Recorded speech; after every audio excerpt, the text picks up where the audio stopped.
everybody, welcome back. We have a updated version of one of our most popular talks of all time, Epic Megagrants for indie game devs. This time with us, we have Christian Allen. He is the evangelist for North America. He's the one who will be able to tell you what works and what doesn't work and let your best foot forward. So with that, put your questions, if you've got questions, put them in the chat wherever you are, YouTube, Twitch, LinkedIn, Facebook. We will get to them after the fact. But with that, Christian, the floor is yours. All right. Well, thanks for having me. And hello, everybody out there in the internet world. I hope you're having a good week this week. My name is Christian Allen from Epic Games, and I'm going to be talking to you today a little bit about the Epic Megagrants, specifically talking about it for indie game developers. So first off, a little bit about myself. Like I said, my name is Christian Allen. I'm an evangelist at Epic, focusing on North America. The global evangelism team at Epic does a lot of different things: outreach, education, talking about Unreal Engine, obviously a lot of news about Unreal Engine 5 these days.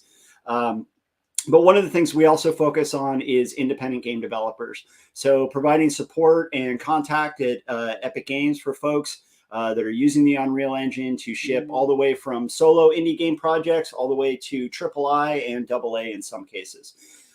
So regardless of where you are in the world, there's either an evangelist or an Epic business group that you're available to reach out to.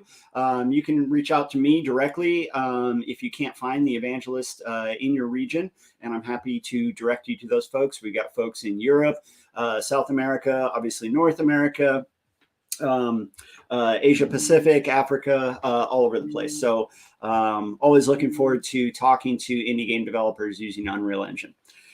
But on to the subject that you're here to today is Epic Megagrants. So if you're not aware of what Epic Megagrants are and how they can help you as an independent game developer, that's what I'm going to cover today. So first off, what is the Epic Megagrant program, if you haven't heard of it? Essentially what it is a grant program. It is a $100 million fund that Epic Games launched to encourage development in Unreal Engine and for the 3D development community as a whole. So like I said, it is a $100 million fund. It was established in 2019, so it's been running over 2 years now. And so far, 1,600 creators around the world have been awarded grants. Again, those are anywhere from small single-person teams up to large development groups, like, for example, Blender. They've been awarded in 89 countries, and the Megagrants program supports multiple different industries, not just games.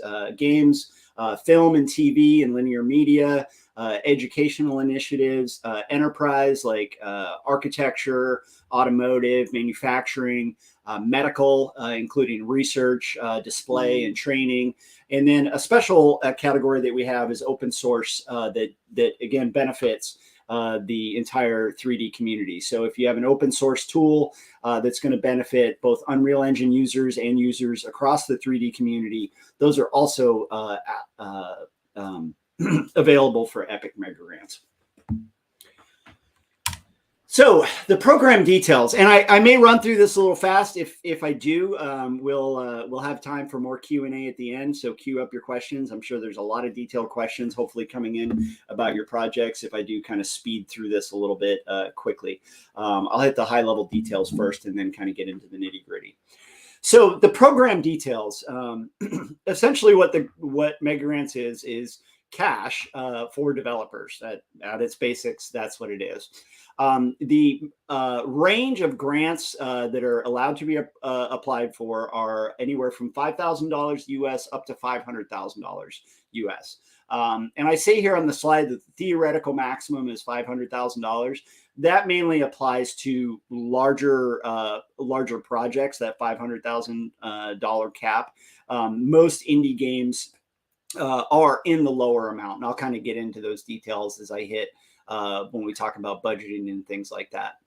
But they are actual grants. So if you are approved and received an Epic Megagrant, you are written a check. There is no it's not a publishing deal. It's separate from Epic Games Publishing. It's completely separate from things like the Epic Games Store and any kind of incentives that they have.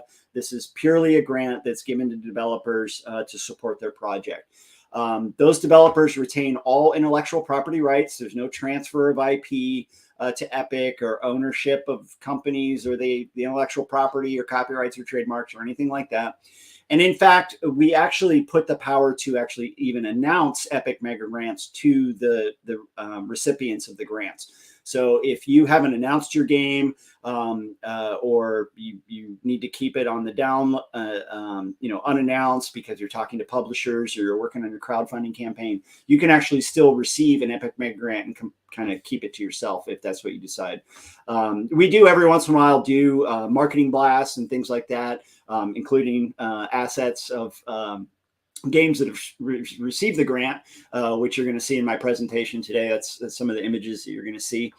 But those are all opt-in. So if you receive a grant, you're able to opt into the marketing of the actual campaigns. So for the actual payout, for the grants that are under $25,000, those are one-time payouts.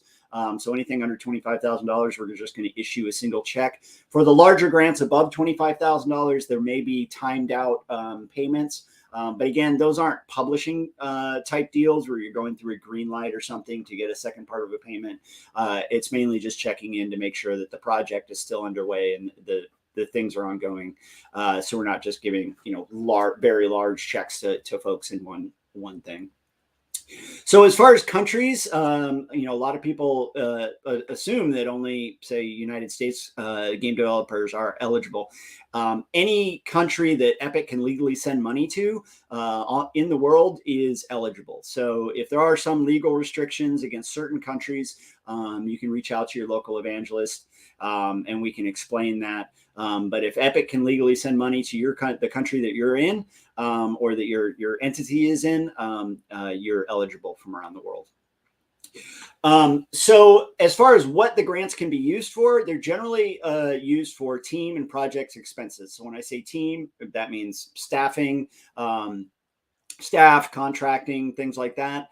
Project expenses, including purchasing assets or contracting to create assets, whether that be art, audio, and anything like that. Marketing spend for the project. Hardware or overhead are special cases that can be considered, but those are special cases. So if specifically you're looking for, say, purchasing a bunch of graphics cards or office space rental, things like that, that's what we consider overhead. Those have to have special approval. Most indie game developers just put in a general application, and I'll talk about that a little bit as far as budget, but that is something to keep in mind as far as what it's intended to be used for, mainly team and project expenses. They can be awarded to businesses or individuals. So if you are incorporated as a business, the grant can be sent to that business, or if you're an individual solo or a group of solo developers or small LLC or sole proprietorship, that can be transferred to you as well. As with anything here, tax laws do apply. That's going to be specific to your state, country, region, economic zone. You should check with your local laws as far as taxes and things like that. And we can attempt, if you're awarded a grant, to help with any tax questions. But generally, we have to push you off to following the local laws. And one key thing to consider for Epic Megagrants is they're not intended to be full budgets for games or for projects in general. But specifically for games, say if you were working on a mobile game in Unreal Engine and your entire budget would be, $150,000, even if that may be in scope of the maximum of $500,000, we generally don't approve grants for full budgets. They're intended to give teams a helping hand. And if there are teams that have larger projects that are looking for full project funding, we also do have Epic Publishing that's available for more of a publishing type deal.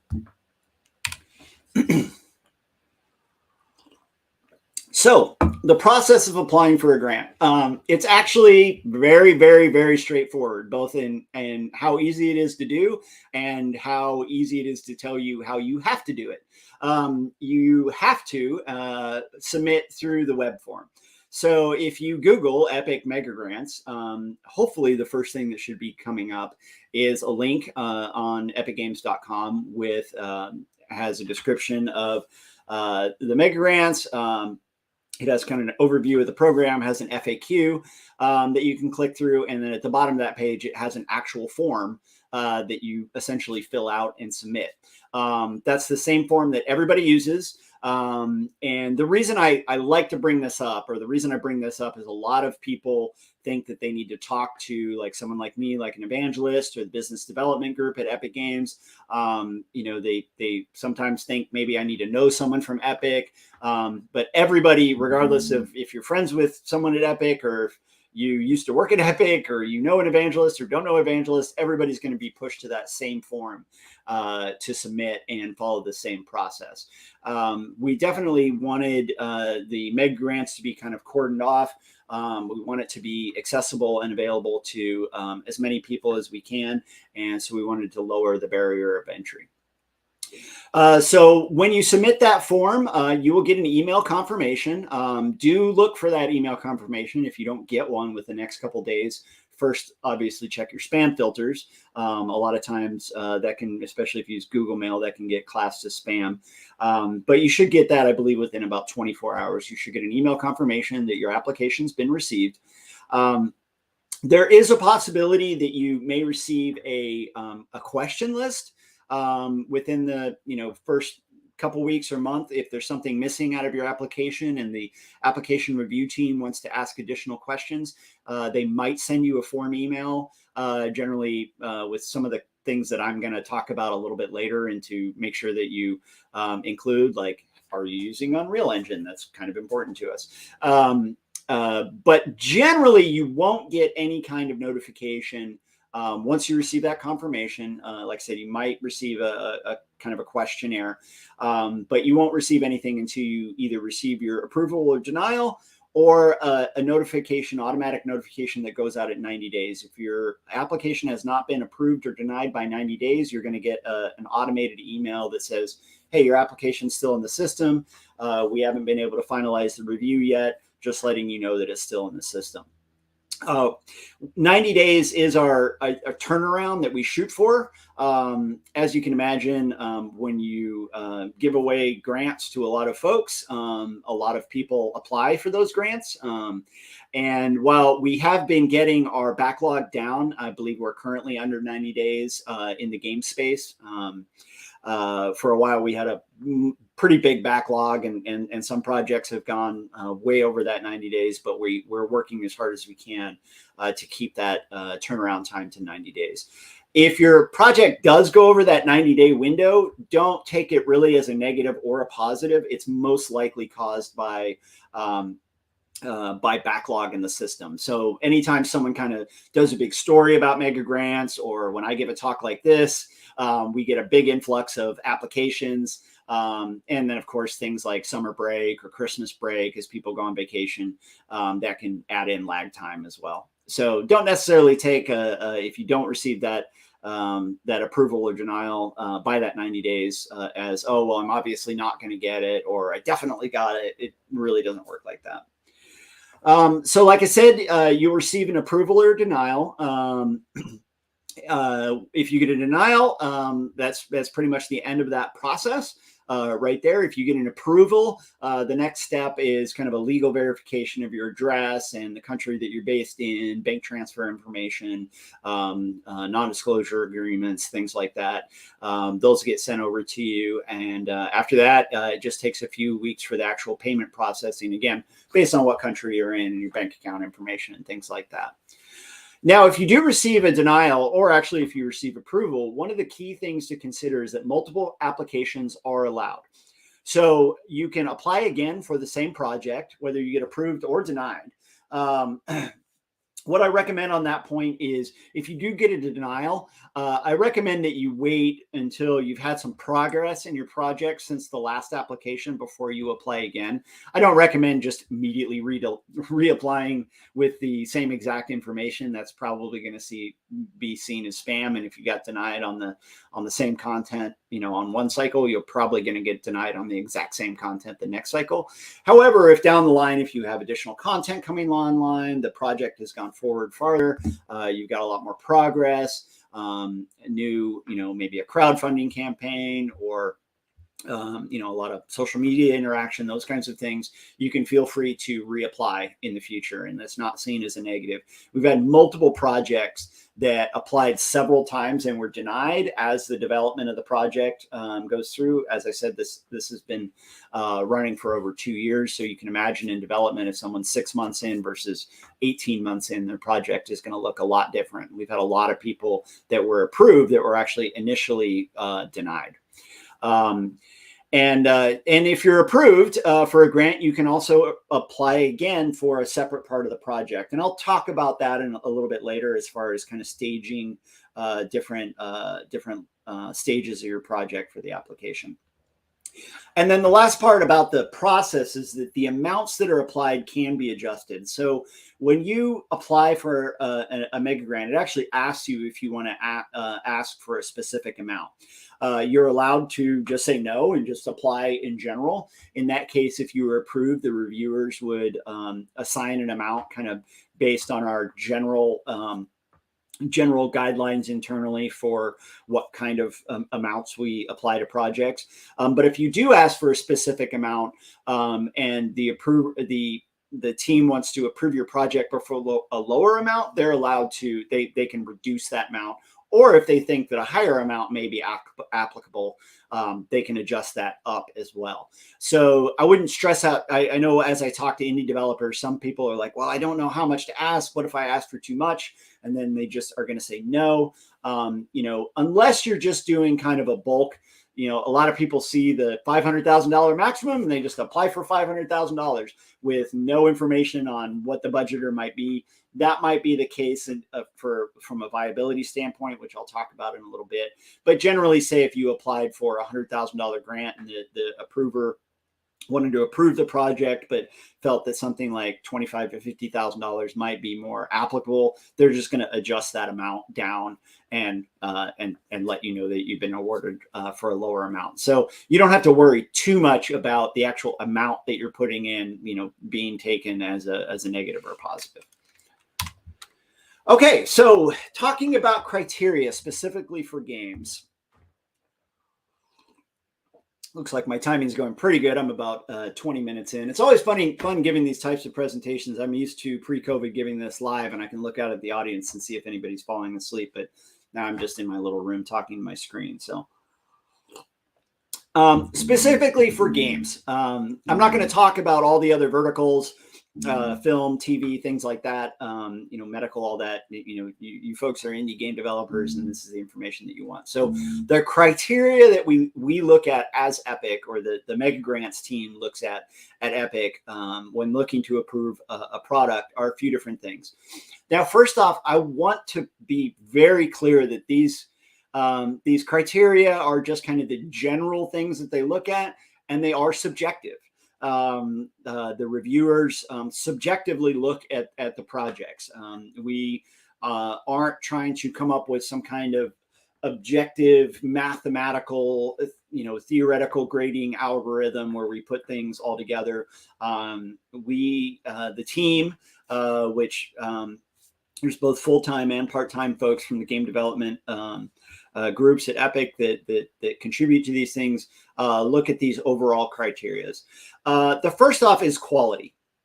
So when I say quality, again, like everything else, that's subjective. But quality based on what kind of project you have. So when we say quality, we don't necessarily mean photorealistic graphics rendered in Unreal Engine for every single game.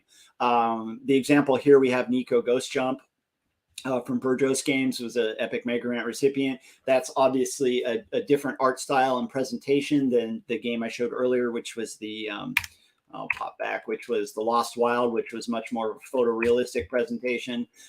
Sorry, the beginning on this slide is obviously a different stylized presentation than Nico Ghost Jump.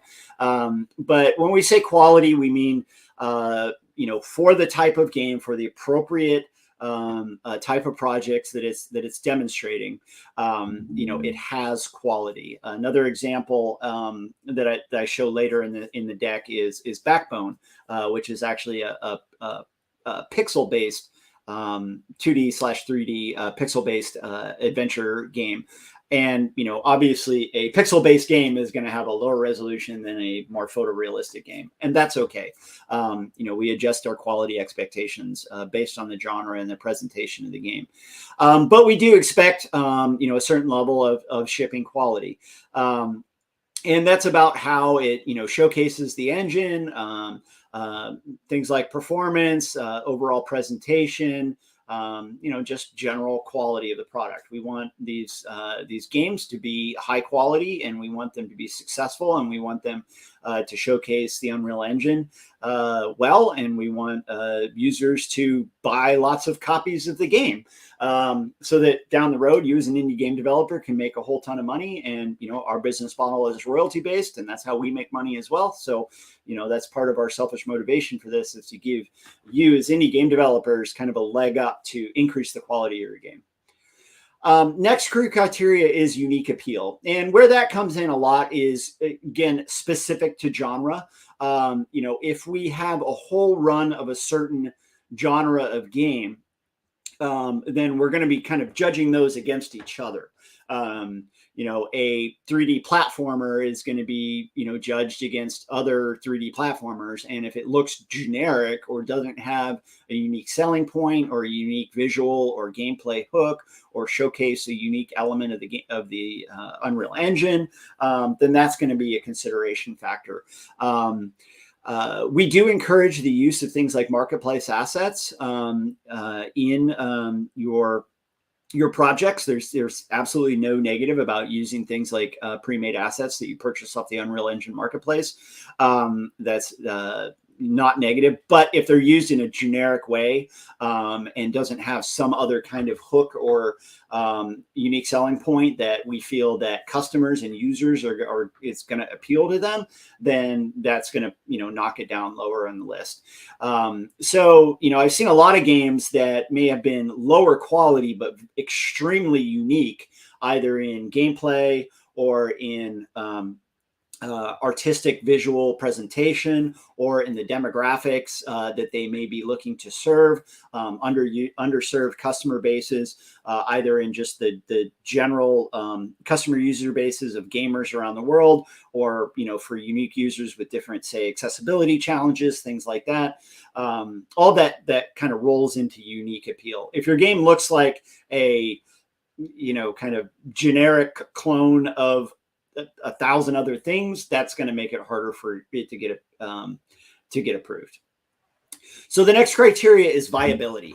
Viability is extremely important. It's one of the key things that we look at, or the Megagrants team looks at. And what viability means is, do we think this project's going to ship?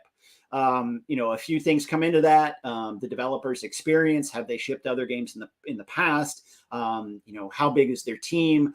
Does the team and their plan that they present seem like it is going to be a viable product compared to other games that we've seen? Obviously, we get exposed to a lot of indie games, and we see a lot of projects kind of from start to finish.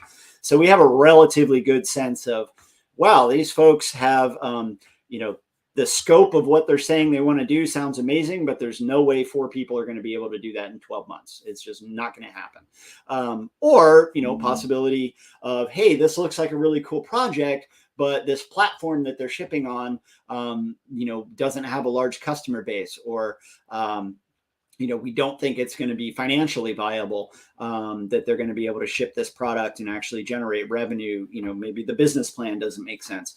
So viability, as far as, being a shippable high quality product that we think is going to be successful in the marketplace, or even, if it's free to play and it just really showcases the engine well, then the economic viability kind of goes out the door, and it's more about, is it going to be shippable within the time frame that the developer is presenting.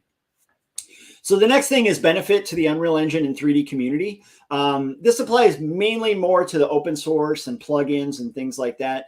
But if there is a big benefit to the Unreal Engine community, i.e. maybe you're taking advantage of features that haven't been utilized a lot, that just came out in Unreal Engine, something that hasn't been utilized enough by indie game developers, possibly. Things like the Epic Online Services, various different Epic things. And if you, doing things like sharing that information with the community, creating tutorials, being active on our forums or with Unreal Slackers, supporting other game developers, all of those things kind of roll into that benefit to the Unreal Engine and the broader 3D community. We do take that into account. So for example, if you were making a game that also you were building a, say, blueprint template that you were going to release on the Unreal Engine marketplace or release as open source or free to other people to be able to help them make their games, that's something that we can take into account when looking at the application.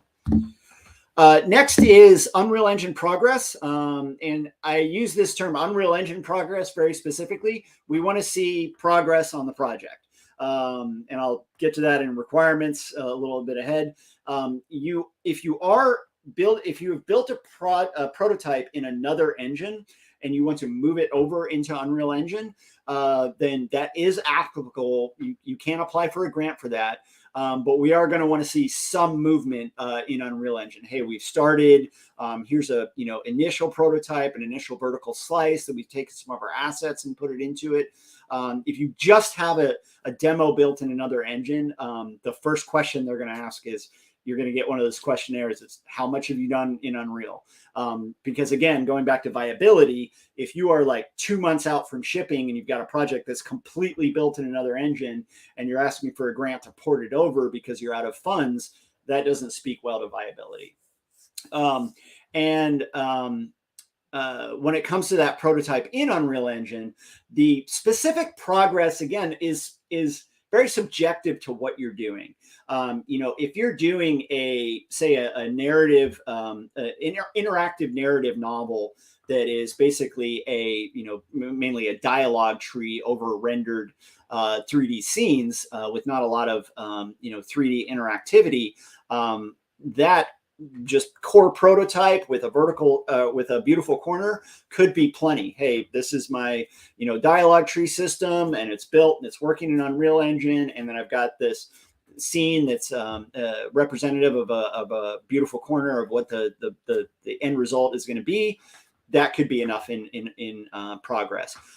Conversely, if you have a very heavy gameplay prototype, maybe a puzzle game that's very intense, unique puzzle aspects that has zero art in it and is all just placeholder game designer art, and you want to apply for a grant to contract an artist or purchase marketplace assets to art that out, it's okay that progress has been mainly gameplay and not visual oriented. So I hope that makes sense. I can cover that more in the Q&A as far as where that progress should be. It's again, very subjective and dependent on what kind of project that you're making. And then you're also going to we're going to want to look at the grant effect on the project. So if your general project needs a $25 million budget and is going to be, shipping on the latest and greatest hardware, applying for a mega grant, you're certainly happy to. If you're, say, Disney and you're watching this and you want to make your next big AAA game based on Marvel and you want to apply for an Epic mega grant, you can. However, we are going to look at whether we think that grant is going to affect the project. And if your budget's $25 million for your Marvel project and you need to get a $50,000 grant from Epic, we're probably going to look at that and say, well, this grant really wouldn't affect the bigger scope of this project, so we're going to deny it based on that. Sorry, Disney, but you still feel free to apply. So requirements, I talked a little bit about the prototype. You do need to have a prototype of the game for for games specifically.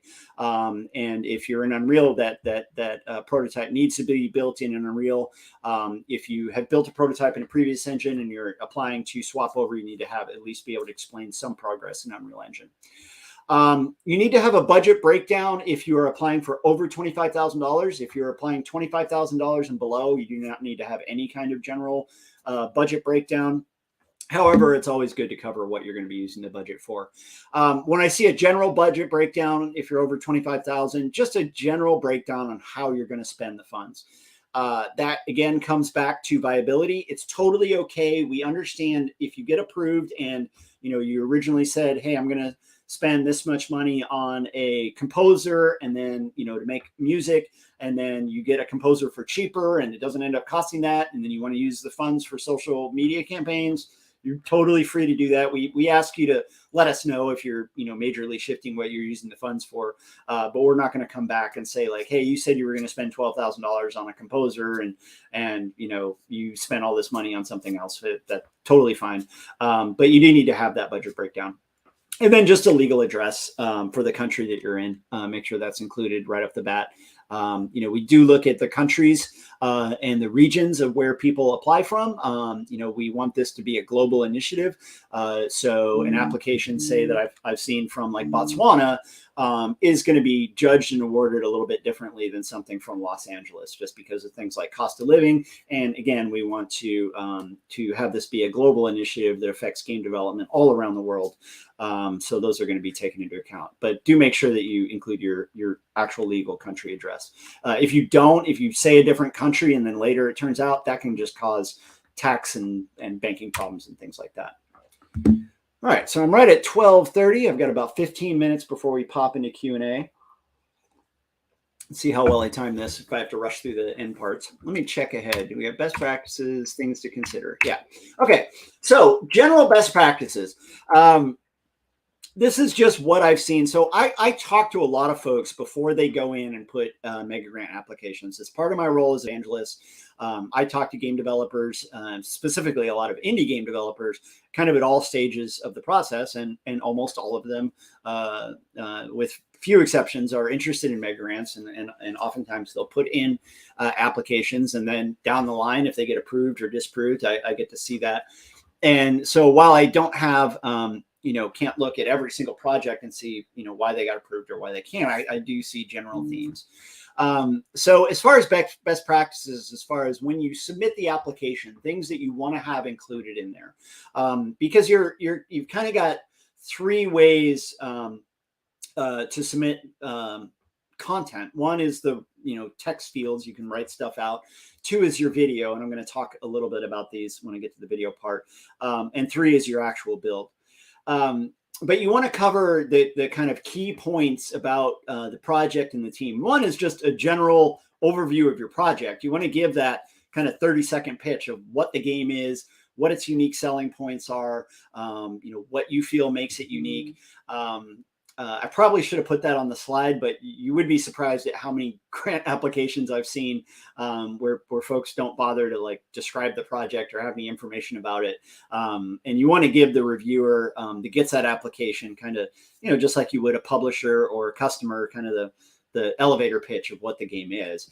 But next is your game dev and Unreal experience. So how much experience does the team have, whether it is on shipping other indie games, working together as a team, whether that be on school projects, indie projects, things like that. And then specifically what your Unreal Engine experience is, if whatever that may be.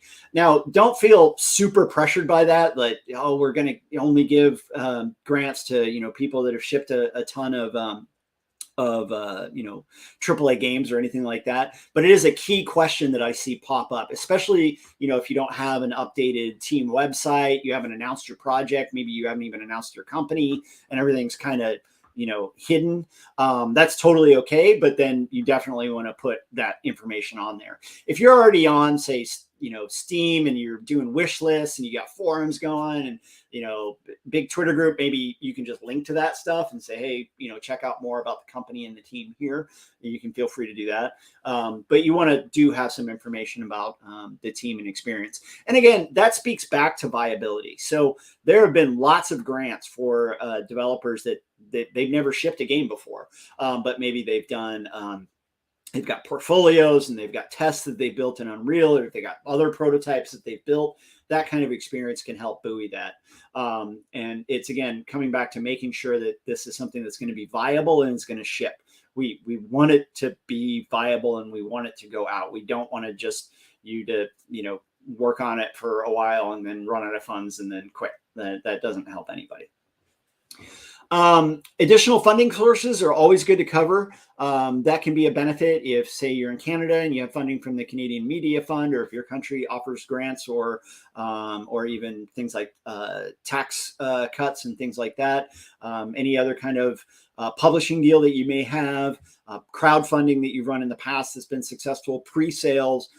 Additional funding sources, again, speak back to viability and can help bolster your application. You want to cover a general schedule as far as, if everything goes to plan, this is when we're planning on shipping. This is when we plan to, maybe go to early access. This is when we plan to bring a vertical slice to publishers. Whatever your general schedule is, just kind of include information on that. And then talk about how the grant will help. That kind of talks about a little bit when I think the form specifically asks you, what are you going to use the funds for? But we want to know, in general, how that's going to help the team. If it's, hey, we, want to hire, we're about to launch and we want to hire a community manager, or, hey, we don't have anybody with experience of audio assets, so we want to hire an audio folio person, or we just really want to go out and spend a lot of money on the Unreal Marketplace to flesh out our assets. Just talk about how the grant will actually help the team and help the project. And then the last thing to cover on key points is you can do staged grant applications. And what I mean by that is kind of what I touched on earlier. Say you were making a game with both a multiplayer and a single player component, and you wanted to prove out your multiplayer network infrastructure first. You could apply for a grant purely to build that network, to say an alpha for your network multiplayer infrastructure of like a proof of concept. And then if that got approved, you build to that, then you can reapply to, say maybe a vertical slice of what a single player campaign could look. But you can also stage that into your grant of like, hey, if I got this amount, this is what I would spend the funds on. If I got $25,000, if I got $50,000, this is what I would spend the funds on. If I got 75, this is what I would spend the funds on. Just giving the reviewers that information of kind of what your priorities are. And that can kind of give them a little bit information if they decide that they want to approve the project, that they want to adjust the funds that you've requested. That gives them information to go by. So they're not just, again, kind of defaulting back to what our general approvals have been in the past. Video content. It is not required, but I highly, highly, highly, highly recommend that you include a video of your game. If you just include a build, the reviewers have to download it. They have to look at it. They may pop out and start looking at videos that they find on the internet first, and it's better that you present the video content that you want to have shown. I often recommend to go out and look at good Kickstarter videos that kind of 10 to 12 minutes where they'll have 2 to 3 minutes of a really good trailer and then some information about the team, covering these points that I've talked about, introducing yourself. I think those are a good thing to have. They're not a requirement, but I do recommend, kind of a good video overview of what you're doing here. So I'm going to speed things up because I am running a little slower than I had hoped. I was worried about going too fast. Now I'm going too slow. Build submission. What I recommended you do for your build is that you go ahead and put your build in some kind of secure file delivery service, whether it be Dropbox, Hightail, something like that, and submit the build that way. You can do things like Steam keys. I don't necessarily recommend it. It adds another layer of things that the reviewers have to go through, where they have to log into our anonymized Steam accounts and then log in and download the build and things like that. If it is something that's like free to access on like itch.io, you can just link to those pages. But I do recommend that you go ahead and package up a build for PC, unless you've got some very specific, if it's VR or it's only on, say, specifically for Switch, you can package a build that way as well. Additional documentation. If you have additional documents like budget spreadsheets or story documents or things like that, it's hard to fit into the text document, the text fields, you can just make a folder in your build directory in that build submission, put those documents in there, and then you can just say, hey, I've got a folder called documents, and then this is specifically, you've got a lot of like really high resolution concept art, something like that. You can throw that into a PowerPoint deck, throw it into your documents, and say, hey, please take a look at this. And then content updates. If you do submit an application and you have a new build or something's changed, you can just reply to that original confirmation email that you get and say, hey, we have a new build. Here's a link to it. Hey, we've got a big update. We hired this new artist and they've done this amazing work. We'd like to update our application with this information.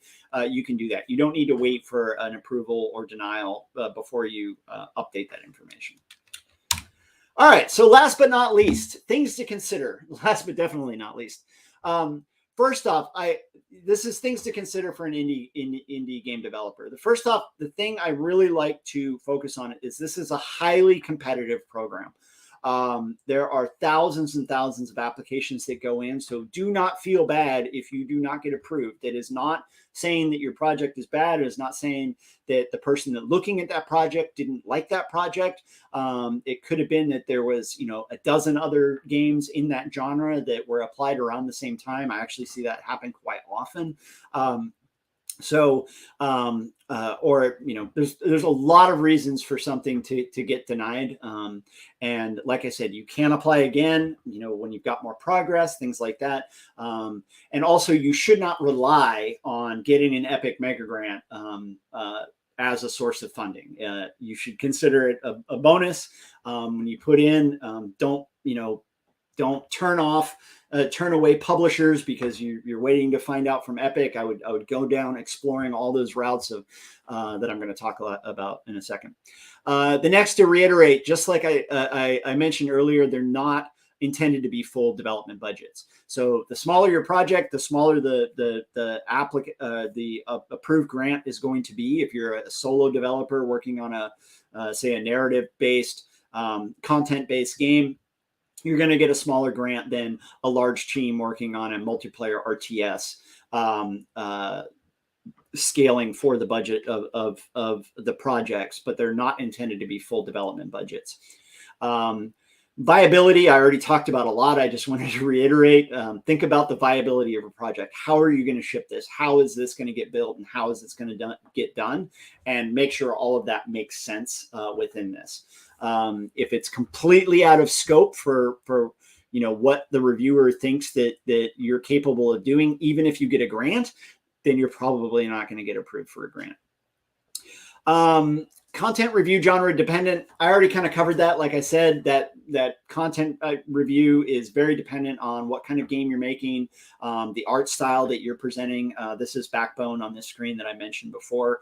Again, compared to the dinosaur game from earlier, very different visual presentations, both unique and visually compelling in their own way, both using Unreal Engine in very different ways, both got approved for a grant. So both beautiful, but very different. And then the other thing I just wanted to reiterate before the end of the presentation is definitely keep an eye on additional funding sources. Don't try to rely on Epic Mega Grants as your sole development things. One of the great things about Epic Mega Grants is while it does not count as like seed round funding, having an Epic Mega Grant can open a lot of doors when it comes to publishers, crowdfunding, even investors, although technically it doesn't count as like a Schedule A investment, having that Epic Mega Grant badge on your website or on your presentation can open additional doors, because a publisher may say, wow, okay, well, Epic gave you a grant to work on this game. Your engine developers behind you. Let's take another look at that. Even government and media grants, they can also be influenced by that, and early access as well.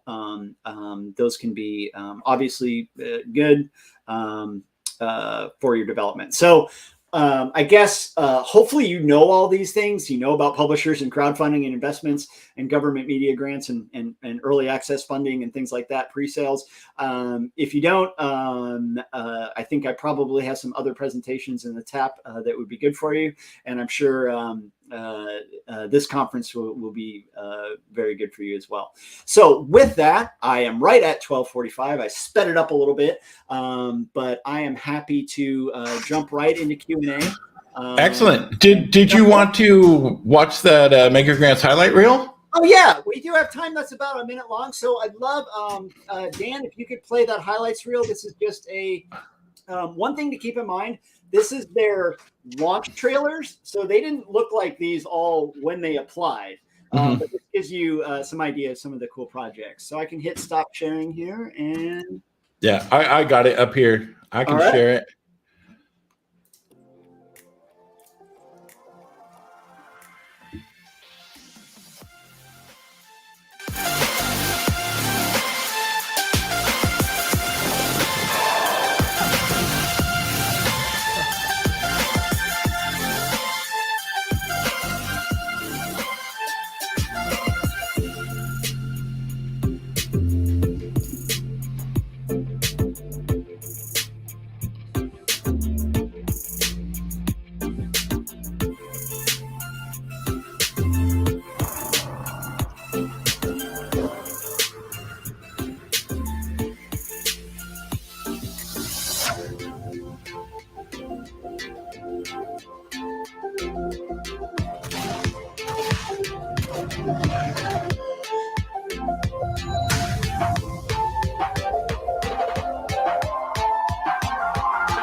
Every single one of those looks terrible. No, I want to play every single one of those. I was like, whoa. There's some stuff I never even heard of. That looked amazing. That stuff was crazy. You're muted though. all right, now I'm unmuted. Yes, those look amazing. I want to play all of those games. I want to try all of those. Whoops, here. Remove. There we go. Stop sharing. All right. So we got questions in the chat, and I'm good. On the top, we have, this is from Mythiary Studios from YouTube. Do you get feedback on why you've been denied? Thank you, Mythiary. I should have covered that in my presentation. So to answer your question straight up, no. The reason for that is because the amount of applications that we giving specific feedback to everybody that gets denied is just not feasible. So with that, if you do get a denial, again, what I always recommend is continue plowing forward.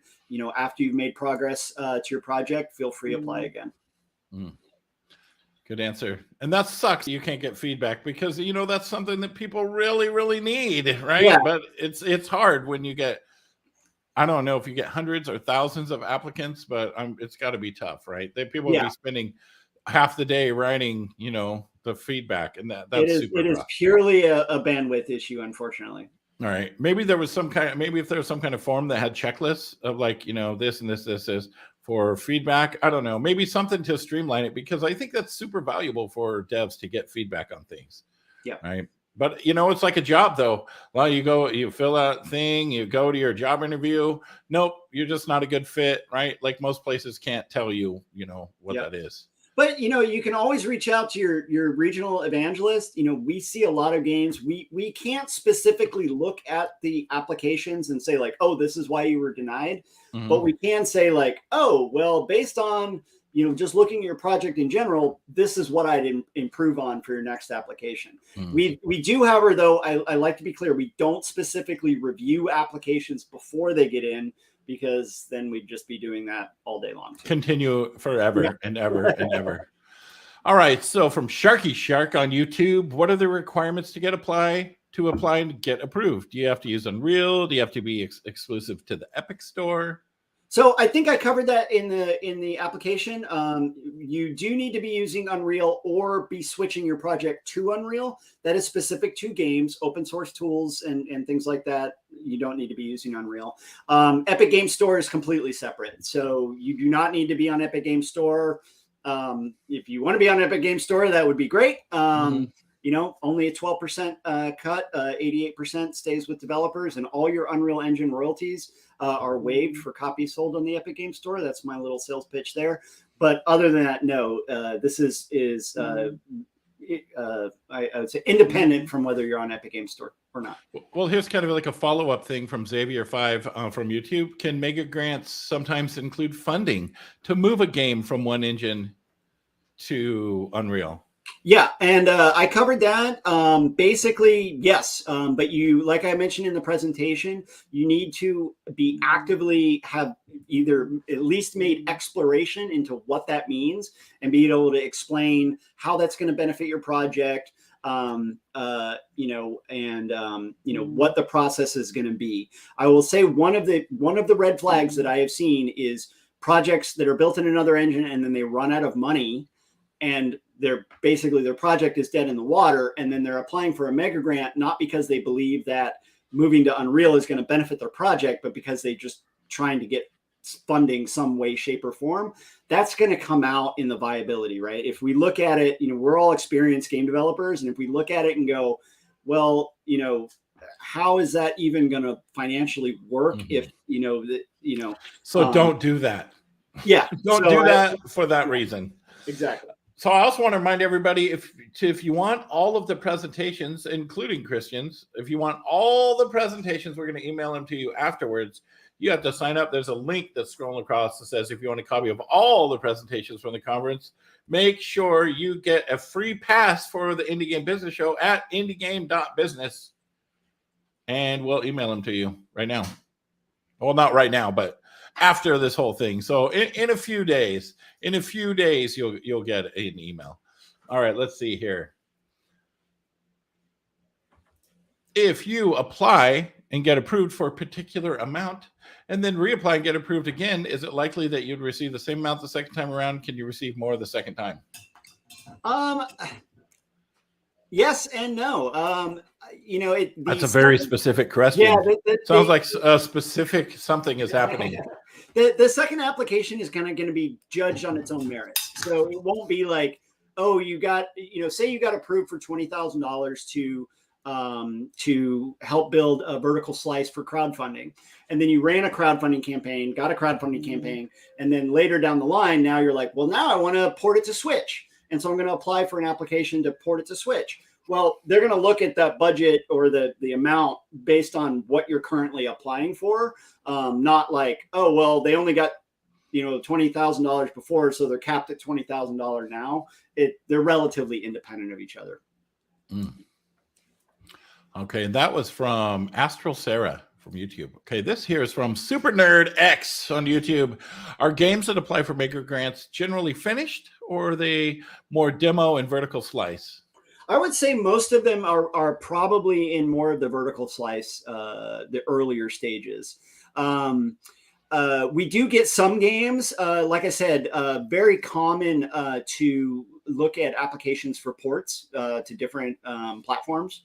You know, if the game is already out, that's generally, if the game is already out, then generally the only way an application is going to get approved is for something like a port or a sequel.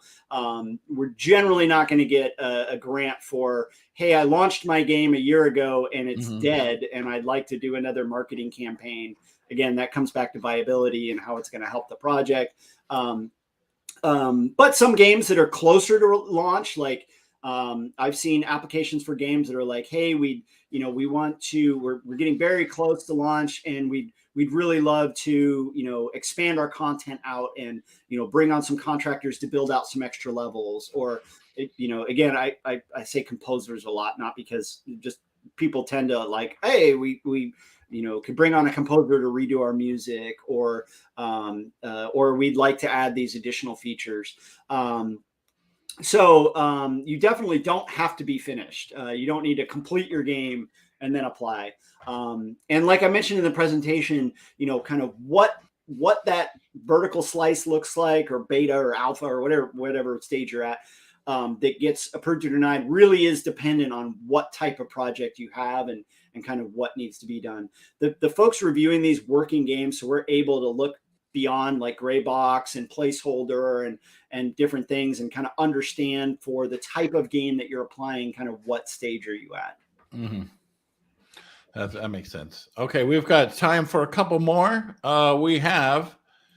Is there a difference? This is from Sebvez V on YouTube. Is there a difference in acceptance rate between free-to-play projects and standard single purchase games, or is this a non-factor? I would say it's relatively a non-factor, but it depends on what you mean by free-to-play. Are we talking about free-to-play? Are we talking about freemium? Are we talking about free-to-play with content? Are we talking about free-to-play but play-to-win? In general, again, it comes back to the viability of the project. If your goal is to make a completely free-to-play giveaway project, that's okay. However, we're going to look very hard then on how does that showcase the engine, right? Because there isn't going to be, hey, we look at this and go, well, it doesn't, really showcase the engine well, but we really think this is going to make a lot of money. Then, that's one motivator. Or we think this is going to make zero money because that's what they've stated they're going to do, but we think it really showcases the engine, or they're doing something really unique, or the idea that two people are building this all in blueprints is a really good message that we want to help support to the community, or it's coming from an area of the world that doesn't traditionally have a lot of game development, so we want to support it. All those kind of elements come in. Again, it comes back to the viability of what you're trying to do. So I have seen free projects, especially in media and entertainment in the non-game space. There's been tons of just, we're making a movie and we're giving it away for free. And it's like, cool, go for it. So many factors going to it. But I wouldn't say, we don't look at it and say like, oh, that's free, like we're not going to support it. So. All right, one last question. This is from Rodrigo. I don't know how to pronounce that. Arajo. How are taxes and transfer fees handled for approved grants outside the U.S.? Yeah, that's a tough one. It's going to be based on your country. So the key thing is that you are, as a developer, responsible for any taxes and transfer fees associated with receiving a grant. So you need to check with your local accountants. I know every country is different. We work with all sorts of different countries, and as long as we, as a U.S.-based entity, are legally allowed to send you money, i.e. your country is not under sanction to us, we can and will send you money, but do take that into account when you're thinking about your budgets. If there's, a high tax rate, you can go ahead and put that information. Hey, I'm based in this country and we have a very high tax rate on stuff like this, so please take that into account when awarding the grant amount. But you will be responsible for taxes and fees on things like that. We can't cover that. Yeah, you are responsible. Well, that is awesome. Thank you so much, Christian. Man, we've got one more. This is going to be a great one. This is with Crystal Chiarano from Skyreach Studios, leveraging TikTok to promote your indie game. And as we heard from Chris Zakowski from howtomakeyourgame.com or howtomarketyourgame.com, TikTok seems to be pretty important right now. So thank you so much, Christian, once again for coming on and talking about Epic Games. You realize this is the 10th Indie Game Business Conference? The 10th one. Nice. That's crazy. All right. That's Thank you so much. And yeah, it's perfect timing. Yeah, I'm going to pop over into Discord. So if you have any other questions, you can jump into the Discord and ask me there. I'll be there for about the next 45 minutes. And yeah, jump on over there. Also, if you want his presentation or any of the presentations, you'll get them all. Like I said, so you got to sign up at indiegame.business. Thank you.